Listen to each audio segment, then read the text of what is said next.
ভাস্তি আদুরি পুজো দেখতে যায়, প্রথম পুজো মানে দ্বিতীয় পূজার দিন যাওয়ার পরে ওখানে ছেলেরা, মুসলমান ছেলেরা জোরপূর্বক করে নিয়ে যায়। নিয়ে যাওয়ার পরে আমরা মনে করো গ্রামের মধ্যেও মিটিং দিছি বা কিছু পাই নাই, না পাওয়ার পরে থানার মধ্যে অভিযোগ দিছি, ওখানেও সুফলাফল পাইনি।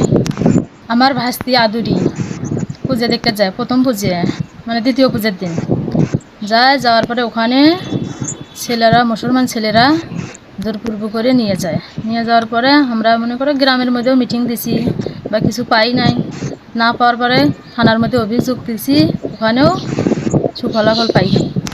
আমার ভাস্তি আদুরি পুজো দেখতে যায়, প্রথম পুজো মানে দ্বিতীয় পূজার দিন যাওয়ার পরে ওখানে ছেলেরা, মুসলমান ছেলেরা জোরপূর্বক করে নিয়ে যায়। নিয়ে যাওয়ার পরে আমরা মনে করো গ্রামের মধ্যেও মিটিং দিছি বা কিছু পাই নাই, না পাওয়ার পরে থানার মধ্যে অভিযোগ দিছি, ওখানেও সুফলাফল পাইনি।